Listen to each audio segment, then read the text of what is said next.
तो हम लोग जो है बहुत ही प्यारा और अपना बहुत ही beautiful chapter principle of inheritance को हम लोग कंप्लीट कर रहे थे, जहाँ पर कि हम लोगों ने हर चीज़ तो लगभग देख लिया। जो अपना लास्ट का पोर्शन बच जाता है, थोड़ा सा पोर्शन जो हम लोग को समझना बहुत ही ज़्यादा इंपॉर्टेंट है, जो हम लोगों ने पूरी क्लास में की हुई है, पूरी इनहेरिटेंस में जो हम लोगों ने पढ़ा है, उसको जो है हम लोग यूज़ करेंगे अपना डिसऑर्डर्स को फाइंड आउट करने में।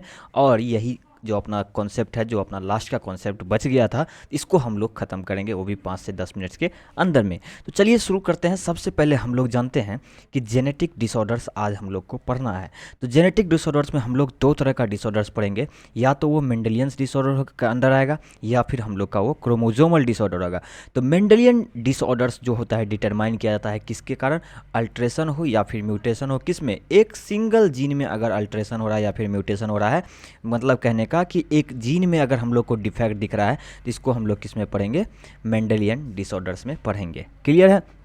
और फिर जब हम लोग क्रोमोजोमल डिसऑर्डर पढ़ेंगे, तो यहाँ पर क्या होगा, या तो क्रोमोजोम्स का एक या एक से ज़्यादा क्रोमोजोम्स यहाँ पर अब्सेंट मिलेगा, या फिर एक प्रेजेंट एक एक्स्ट्रा हो जाएगा, या फिर उसका हम लोग को एबनॉर्मल अरेंजमेंट दिखेगा, मतलब अल्ट्रेशन टाइप का अरेंजमेंट हम लोग को दिखेगा। तो इसको हम लोग पढ़ेंगे किसमें, क्रोमोजोमल डिसऑर्डर्स में। क्लियर है। क्रोमोजोम्स के साथ बेसिकली जो भी छेड़खानी होगा ना, जो भी डिफेक्ट होगा ना, उसको हम लोग क्रोमोजोमल डिसऑर्डर्स में पढ़ेंगे। ठीक है। और किसी एक जीन में अगर डिफेक्ट है, या फिर सिंगल जीन में म्यूटेशन हो रहा है, अल्ट्रेशन हो रहा है, इसको हम लोग स्टडी करेंगे मेंडेलियन डिसऑर्डर में। क्लियर है इतना बात, किसी को कोई दिक्कत नहीं है। चलिए हम लोग आगे बढ़ते हैं। तो सबसे पहले हम लोग जानते हैं डिजीजेज जो होता है, मेंडेलियन डिसऑर्डर्स को हम लोग लेकर के आगे बढ़ रहे हैं। तो यहाँ जो डिजीजेज हो रहे हैं वो हम लोग को दो तरह से मिल सकता है। कैसे मिल सकता है, या तो हमारा ऑटोजोमल है, ठीक है, या तो वो हमारा सेक्स लिंक्ड डिजीज हो सकता है। अब देखो, अगर हम ह्यूमन के केस में बात करते हैं तो 2n इज इक्वल टू कितना होता है, 46।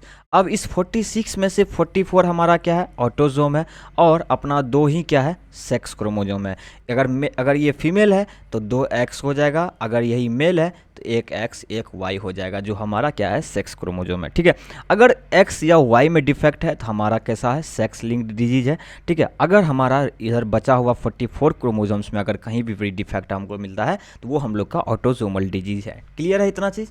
अब सेक्स लिंक्ड में भी या तो एक्स क्रोमोजोम पे डिफेक्ट होगा, या तो वाई क्रोमोजोम्स पे डिफेक्ट होगा। अगर एक्स क्रोमोजोम पे डिफेक्ट है तो हम लोग पढ़ेंगे एक्स लिंक्ड डिजीज। ठीक है।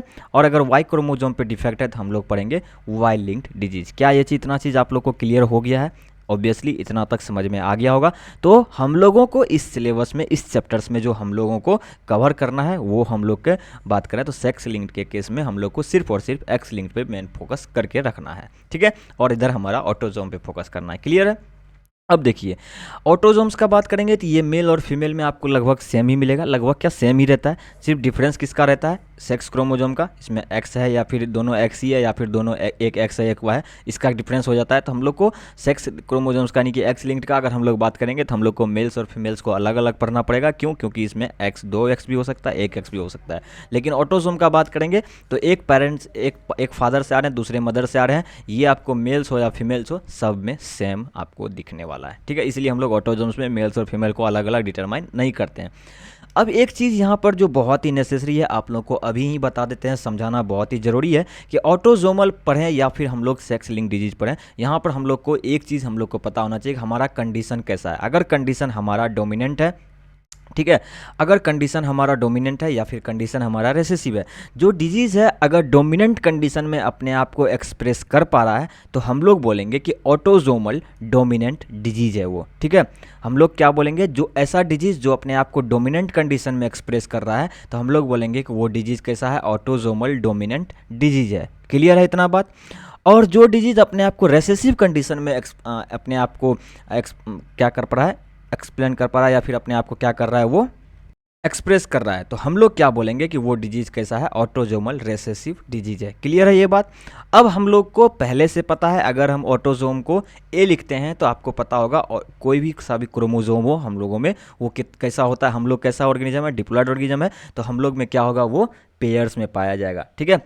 इस हर चीज़ का दो दो कॉपी में पाया जाएगा। अगर हम लोग ऑटोजोम को ए लिखते हैं तो इसको हम लोग कैसे लिखना पड़ेगा, डबल ए। डोमिनेंट के लिए हम लोग यही लिखते हैं कैपिटल ए, या फिर ऑटो डोमिनेंट का एक और कंडीशन हो सकता है, या तो कैपिटल ए वाला ट्रेट हो या फिर हमारा स्मॉल ए इसके साथ हो। ठीक है, ये दोनों कंडीशन हमारा किस में आ जाता है, डोमिनेंट के लिए कंडीशन आता है। वही रिसेसिव का बात करेंगे तो हम लोग को कैसा लिखना पड़ेगा, स्मॉल ए स्मॉल ए।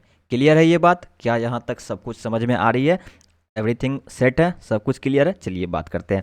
अब हमने आपको क्या कहा था कि ऑटोजोम हो या फिर एक्स लिंक्ड हो, दोनों जगह हम लोग को कौन सा कंडीशन पढ़ना है, एक तो डोमिनेंट कंडीशन में अपने आप को एक्सप्रेस करने वाला डिजीज, एक रेसेसिव कंडीशन में अपने आप को एक्सप्रेस करने वाला डिजीज।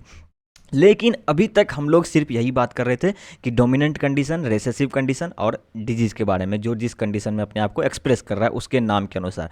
एक चीज़ जो खास बात है वो रेसेसिव, एक्स लिंक्ड रेसेसिव का सिर्फ ये स्पेशल बात है। ठीक है, ये बात सिर्फ हम लोग एक्स लिंक्ड रेसेसिव में बात करेंगे कि ये जो है क्रीज क्रॉस पैटर्न शो करता है। इसको आप लोग अपने नोट्स बुक में स्टिकी नोट्स में लिख करके टेबल के सामने, अपने स्टडी टेबल्स के सामने चिपका लेना कि जो एक्स लिंक्ड रेसेसिव डिजीज है, अगर आपको क्रीज क्रॉस पैटर्न दिखे डिजीज का तो आप लोग आंख बंद करके डायरेक्ट जवाब दे देना कि ये क्या है, एक्स लिंक्ड रेसेसिव डिजीज है।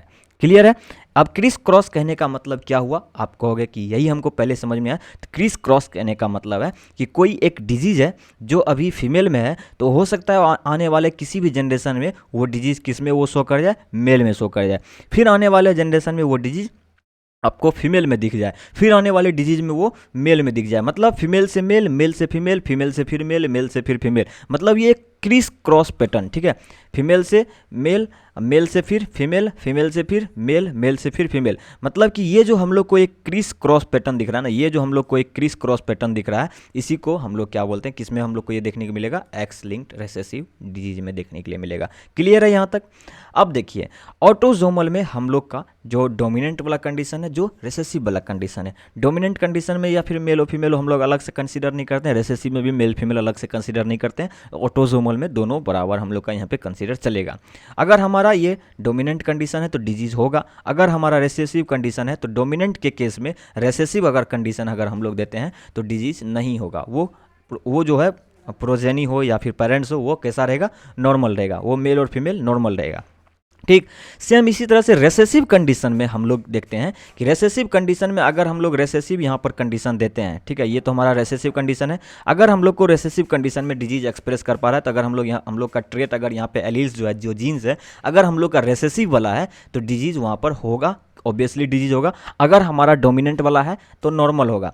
लेकिन रेसेसिव में एक खास बात है कि इस रेसेसिव के पास जो हमारा कैपिटल है, ये तो प्योर रेसेसिव है। ठीक है, एकदम आप कह सकते हो एकदम एक मतलब फुल, ये दोनों एक कैपिटल है। ठीक है, और दूसरा वाला के पास क्या है कि एक कैपिटल ए है, दूसरा हमारा स्मॉल ए है। ठीक है, जो स्मॉल ए है आने वाले किसी भी जनरेशन में ये डिजीज शो कर सकता है, क्योंकि अपने आप को जो रेसेसिव कंडीशन में जो हम लोग का ये वाला जो हेट्रोजाइगस टाइप का जो कंडीशन होता है, ये अपने आप को आने वाले जनरेशन में एक्सप्रेस करता है। आप लोग को ये चीज़ बहुत अच्छे से पता है। ठीक है, तो ये क्या है, नॉर्मल है, लेकिन कैसा है, कैरियर है। ये कैरियर वाला जो कॉन्सेप्ट है ना, ये कैरियर वाला जो कॉन्सेप्ट है, ये हमेशा आपको रेसेसिव वाला में ही दिखेगा, चाहे वो ऑटोजोमल रेसेसिव हो या फिर एक्स लिंक्ड रेसेसिव हो। मेरी बातों को ध्यान से सुनिएगा, टाइम हम लोग का जो भी लग जाए, लेकिन मेरी बातों को आप लोग ध्यान से सुनिएगा कि ये जो कैरियर वाला कॉन्सेप्ट है ना, ये हमेशा आपको रेसेसिव कंडीशन में ही दिखेगा। ठीक है, रेसेसिव कंडीशन में, डोमिनेंट में आपको कहीं भी आपको कैरियर नहीं दिखेगा, चाहे वो डोमिनेंट ऑटोजोमल का हो या फिर एक्स लिंक्ड का हो या फिर सेक्स लिंक्ड का हो। ठीक है, हमेशा आपको ये रेसेसिव कंडीशन में ही ये दिखेगा। ठीक है, आप लोग ध्यान रखना। क्यों दिखता है, क्योंकि इसके पास क्या है कि 50% का चांसेस है कि या तो कैपिटल ए आ जाएगा आने वाले जनरेशन में, या फिर स्मॉल ए आ जाएगा। अगर स्मॉल ए आ जाता है तो 50% चांसेस है कि उसमें भी, आने वाले प्रोजेनी में भी ये डिजीज करवा सकता है। क्लियर है ये सी बात, हम लोग आगे समझेंगे। सेम हम लोग बात करते हैं एक्स लिंक्ड का। ठीक है, जिसको हम लोग सेक्स क्रोमोजोम बोलते हैं, एक्स क्रोमोजोम को हम लोग सेक्स क्रोमोजोम बोलते हैं, आपको ऑब्वियसली पता है। यहाँ भी हम लोग को दो केस दिख सकता है, डोमिनेंट और रेसेसिव, बट यहाँ पर हम लोग को मेल्स को और फीमेल्स को अलग अलग पढ़ना पड़ेगा, हम लोग का मजबूरी है। ठीक, क्यों, क्योंकि मेल्स के पास अलग अलग क्रोमोजोम्स है और फीमेल्स के पास अलग अलग पेयर्स ऑफ क्रोमोजोम्स है। क्लियर है, जो सेक्स क्रोमोजोम है, मेल्स के पास होता है XY और फीमेल्स के पास होता है XX। मेल्स के पास हमेशा दो पॉसिबल कंडीशन है, या तो एक्स लिंक्ड हम लोग बात कर रहे हैं तो हमेशा जो हम लोग का जीन होगा, एलील होगा, वो किस पे पाया जाएगा, हम लोग का एक्स क्रोमोजोम पर ही पाया जाएगा। क्लियर है ये चीज़। जो हमारे का एक्स है, हो सकता है कि उसके पास डोमिनेंट वाला जीन हो, जो हम लोग का एक्स क्रोमोजोम है हो सकता है उस पर हमारा जो हमारा एक्स क्रोमोजोम है उस पर हो सकता है डोमिनेंट वाला जीन हो या फिर हमारा रेसेसिव वाला जीन हो। लेकिन हम लोग यहाँ पे किसका बात कर रहे हैं, डोमिनेंट वाला, डोमिनेंट कंडीशन का बात कर रहे हैं। ये चीज़ क्लियर है ना आप लोग को। हम लोग यहाँ पे किसका बात कर रहे हैं, डोमिनेंट कंडीशन का बात कर रहे हैं। तो हम लोग को डोमिनेंट वाला पर ही डिजीज देखने के लिए मिलेगा। जो हम लोग का एक्स क्रोमोजोम पे अगर डोमिनेंट वाला जीन है तो हम लोग को डोमिनेंट के केस में ही हम लोग को यहाँ पे क्या मिलेगा, डिजीज देखने के लिए मिलेगा। अगर एक्स पे हम लोग का रेसेसिव वाला जीन है तो उसके पास डिजीज नहीं होगा, वो नॉर्मल आपका पेरेंट्स रहने वाला है या फिर नॉर्मल मेल रहने वाला है। क्लियर है। सेम इसी तरह से फीमेल में हम लोग का 3 कंडीशन होगा, 1, 2 और 3। पहला कंडीशन कि दोनों एक्स पे डोमिनेंट वाला जीन है। दूसरा कंडीशन कि एक ही एक्स पे डोमिनेंट वाला जीन है जबकि दूसरे एक्स पे हमारा रेसेसिव वाला जीन है। तीसरा कंडीशन कि दोनों एक्स पर हमारा रेसेसिव वाला जीन मिलेगा। ठीक है, क्लियर है। अब हम लोग यहाँ पे किसका पढ़ रहे हैं, डोमिनेंट वाले का कंडीशन का बात कर रहे हैं। डोमिनेंट कंडीशन हम लोग का यहाँ पे 2 दिख रहा है, चाहे एक ही जीन क्यों ना हो लेकिन वो अपने आप को डोमिनेंट, अपने आप को हमेशा डोमिनेंट शो करेगा। ठीक है, ये चीज़ क्लियर है। अब देखो रेसेसिव वाला तो एकदम हम लोग को पता चल गया कि ये नॉर्मल होगा, इसको डिजीज नहीं होगा। लेकिन जो हमारा डोमिनेंट वाला कंडीशन है, अगर हम लोग डोमिनेंट कंडीशन देते हैं तो ये डिजीज अपने आप को यहाँ पे एक्सप्रेस करेगा। तो हम लोग का डोमिनेंट कंडीशन यहाँ पे दोनों ही हमारा डोमिनेंट कंडीशन है तो हम लोग को यहाँ पे डिजीज एक्सप्रेस करेगा। अब सेम हम लोग इधर देखते हैं। ठीक है, हम लोग सेम किधर देखते हैं, इधर देखते हैं। अब देखो एक चीज़ हम यहाँ से क्लियर कर दे रहे हैं। ठीक है, एक चीज़ हम लोग यहाँ से क्लियर कर देते हैं। तो हम लोग को यहाँ से क्या हो गया, चलो रेसेसिव वाला कंडीशन देखते हैं। अब हम लोग रेसेसिव कंडीशन देखते हैं। रेसेसिव कंडीशन कहने का मतलब कि ये डिजीज जो है अपने आप को रेसेसिव कंडीशन में एक्सप्रेस करेगा। अब देखो मेल का पहले बात कर लेते हैं, सब जगह हम लोग पहले मेल का बात कर रहे हैं तो यहाँ भी हम लोग पहले मेल का बात कर लेते हैं। मेल के पास 2 पॉसिबल कंडीशन है। ठीक है, एक तो उसके एक्स पे डोमिनेंट वाला रेसेसिव वाला जीन हो, दूसरा डोमिनेंट वाला जीन हो। जहाँ तक कि हम लोग रेसेसिव डिजीज का बात कर रहे हैं तो ये रेसेसिव कंडीशन में ही एक्सप्रेस करेगा। तो अगर एक्स के पास रेसेसिव कंडीशन है तो ये अपने आप को एक्सप्रेस कर जाएगा। अगर एक्स के पास डोमिनेंट कंडीशन है तो ये नॉर्मल रहेगा, यहाँ पर डिजीज आपको नहीं दिखेगा। सेम चीज़ हम लोग फीमेल्स में बात करते हैं। ठीक है, अगर हम लोग के पास यहाँ 3 पॉसिबिलिटी है और हमने आपको कहा था कि रेसेसिव कंडीशन में हम लोग को कैरियर का भी कॉन्सेप्ट देखने के लिए मिलता है। आइए हम लोग देखते हैं 3 कौन सा पॉसिबल कंडीशन है कि अगर दोनों एक्स पे हमारा दोनों डोमिनेंट वाला जीन हो, दोनों एक्स पे हमारा एक रेसेसिव एक डोमिनेंट वाला जीन हो, या फिर दोनों एक्स पे हमारा दोनों ही रेसेसिव वाला जीन हो। ठीक है, तो हम लोग रेसेसिव कंडीशन का बात कर रहे हैं। तो अगर दोनों एक्स पे हमारा दोनों ही रेसेसिव वाला जीन है तो डिजीज होना एकदम फिक्स है, कंपलसरी है, 100% गारंटी से आप लिख लो इसको। ठीक है, अब हम लोग का बात बच गया कौन सा, डोमिनेंट वाला। अगर दोनों एक्स पे डोमिनेंट वाला जीन है तो ये 100% प्योर है कि ये नॉर्मल होगा, इसको डिजीज नहीं होगा। लेकिन हमारा एक और डोमिनेंट कंडीशन बच जाता है कि एक एक्स पे डोमिनेंट वाला जीन हो, एलील हो, या फिर दूसरा एक्स पे हम लोग का रेसेसिव वाला जीन हो या फिर एलील हो। ठीक है, तो अगर हमारा इस तरह का कंडीशन होता है तो रेसेसिव के केस में हमने आपको बताया था इसको डिजीज तो नहीं होगा बट ये डिजीज का कैरियर जरूर होगा। कहने का मतलब ये इसका आने वाला जनरेशन में ये डिजीज आपको शो होगा। ठीक है, क्लियर है ये बात। आने वाला जनरेशन में आपको ये डिजीज़ दिखा सकता है। ठीक है, दिखा सकती है क्योंकि ये फीमेल्स के पास है यहाँ पर, तो ये आने वाले जनरेशन में आपको डिजीज़ दिखा सकती है। और कैरियर का कॉन्सेप्ट आपको हमेशा यहाँ पर किस में दिख रहा है, देखो एक्स लिंक्ड में रेसेसिव फीमेल्स के पास आपको दिख रहा है। ठीक है, क्लियर है। चलिए अब हम लोग आगे बढ़ते हैं। हम लोग के पास यहाँ पर क्या है, सेक्स लिंक्ड हम लोग का या फिर एक्स लिंक जो डिजीज है, हम लोग यहाँ पे कुछ डिजीज का नाम है जैसे कलर ब्लाइंडनेस हो गया, हम लोग का हीमोफीलिया हो गया, सिकल सेल एनीमिया हो गया, फिनाइलकीटोनुरिया, सिस्टिक फाइब्रोसिस, अगर आप एनसीईआरटी का लाइन पर होगे तो वहाँ दिया हुआ है, थैलेसेमिया और मायोटोनिक डिस्ट्रोफी यहाँ पर हम लोग का गिवन है। जिसमें से कि ऊपर से जो हम लोग का यहाँ तक थैलेसेमिया से कलर ब्लाइंडनेस से लेकर थैलेसेमिया तक हमारा क्या है, रेसेसिव डिजीज है। ठीक है, और सिर्फ मायोटोनिक डिस्ट्रोफी जो है ये हम लोग का डोमिनेंट डिजीज है। ये बात आप लोग को याद रखना है, चाहे आप लोग इसको शॉर्ट नोट्स में बना करके, स्टिकी नोट्स में बना के आप लिख लो। ठीक है, और कलर ब्लाइंडनेस और हीमोफीलिया सिर्फ यही हमारा सेक्स लिंक्ड और एक्स लिंक्ड डिजीज है। ठीक है, बाद बाकी सारा हमारा कैसा है, ऑटोजोमल डिसऑर्डर है। क्लियर है ये चीज़, यहाँ तक सबको समझ में आ गई है।